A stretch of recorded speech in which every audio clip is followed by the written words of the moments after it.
नमस्कार दोस्तों, बहुत बहुत स्वागत है आप सभी का हमारे YouTube चैनल में। आज मैं छठ व्रत की कथा लेकर आप लोगों के बीच में आई हूँ। आप सभी से मेरा आग्रह है कि आप लोग हमारे चैनल को लाइक कर लें, सब्सक्राइब कर लें, कमेंट कर लें और शेयर करें। अब आइए आज हम छठ पर्व के बारे में बात करते हैं। छठ पर्व पहली बार कौन किया, यह कहानी कैसी है और किसने पहली बार सुनी और यह व्रत कौन किया, यह कथा हमें छठ व्रत में ज़रूर सुननी चाहिए। तो दोस्तों आइए हम कहानी सुनते हैं। भारत एक ऐसा देश है जिसको त्योहारों की भूमि कहा जाता है। यह छठ महापर्व तक चलता है। यह बिहार, झारखंड से लेकर पूर्वी उत्तर प्रदेश में मनाए जाने वाले पर्वों में से छठ महापर्व अहम पर्व है। प्रवासी भारतीयों से लेकर विश्व भर में प्रचलित यह प्रसिद्ध पर्व की शुरुआत आखिर कैसे हुई, इसके पीछे कई ऐतिहासिक कहानी प्रचलित है। वो कथा मैं आपको सुना रही हूँ। प्रिवंत को कोई संतान नहीं थी। प्रिवंत एक राजा थे। तब महर्षि कश्यप ने पुत्र प्राप्ति के लिए उन्हें यज्ञ कराकर राजा प्रिवंत की पत्नी को, जिनका नाम मालिनी था, आहुति के लिए खीर बनाकर दी। इससे उनको पुत्र प्राप्ति हुई, लेकिन वह पुत्र मृत पैदा हुआ। प्रिवंत को अपने मृत पुत्र को देखकर बहुत कष्ट हुआ। प्रिवंत ने अपने पुत्र को लेकर शमशान गए और अपने प्राण त्यागने लगे। उसी वक्त भगवान की मानस पुत्री देवसेना प्रकट हुई।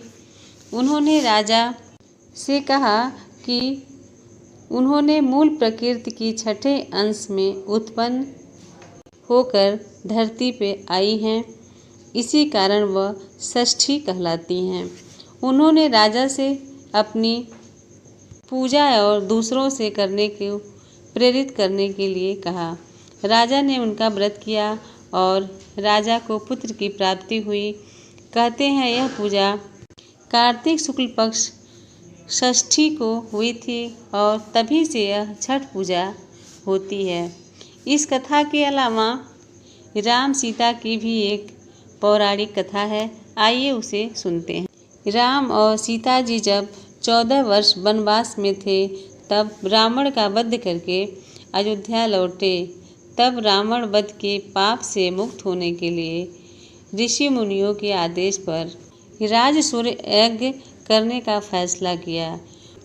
उन्होंने पूजा के लिए उद्गल ऋषि को आमंत्रित किया। उद्गल ऋषि ने गंगा जल छिड़ककर माँ सीता को पवित्र किया और उन्होंने कार्तिक शुक्ल पक्ष षष्ठी तिथि को सूर्य उपासना करने का आदेश दिया, जिसे सीता माता ने उद्गल ऋषि के आश्रम में रहकर 6 दिन तक सूर्यदेव भगवान की पूजा की थी। और यह छठ पर्व किस प्रकार किया, यह 4 दिवसीय पर्व, इसकी पूजा कार्तिक शुक्ल पक्ष चतुर्थी से लेकर सप्तमी तक होती है। यह व्रत करने वाले व्रती 36 घंटे का व्रत रहते हैं। पहला दिन नहाए खाए। पहला दिन कार्तिक शुक्ल पक्ष चतुर्थी नहाए खाए के रूप में मनाया जाता है। घर की सफाई और पवित्रता का विशेष ध्यान दिया जाता है। इसके पश्चात व्रती पवित्र तरीके से बने भोजन शुद्ध शाकाहारी ग्रहण कर व्रत को करते हैं। घर के सभी सदस्य व्रती के भोजन ग्रहण करने के उपरांत भोजन करते हैं।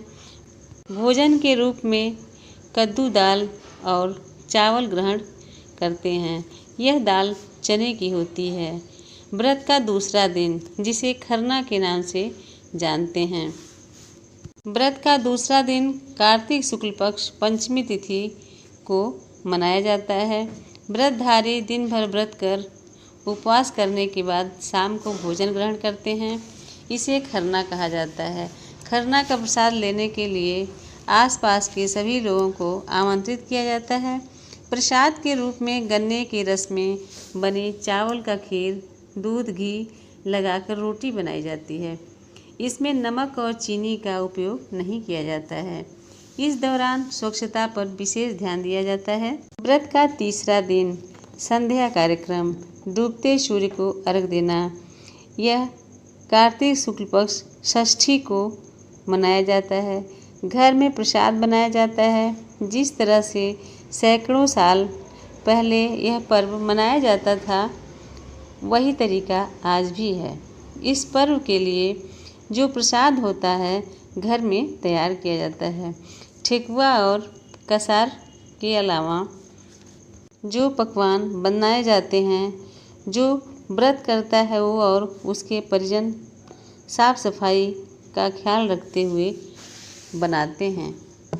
ठेकुआ गेहूं के आटे का और चावल के आटे का और गुड़ से तैयार किया जाता है। इसके अलावा पूजा में सब्जियों और फलों का खास महत्व है।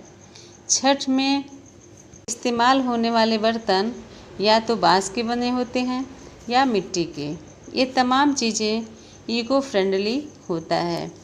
शाम की तैयारी करके साज सज्जा करने के बाद अच्छे से सजाकर व्रती के साथ परिवार के लोग और पास पड़ोस के लोग अर्घ देने के लिए घाट की ओर चल पड़ते हैं।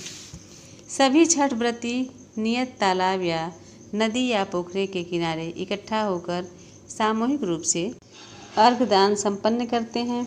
सूर्य को अर्घ दूध और जल से दिया जाता है।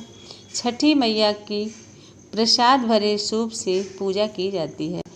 दूसरा अर्घ चौथे दिन यानी कार्तिक शुक्ल पक्ष सप्तमी के सुबह का दिन उगते हुए सूर्य को अर्घ दिया जाता है। यह अर्घ पिछले दिन शाम की प्रक्रिया की तरह ही किया जाता है।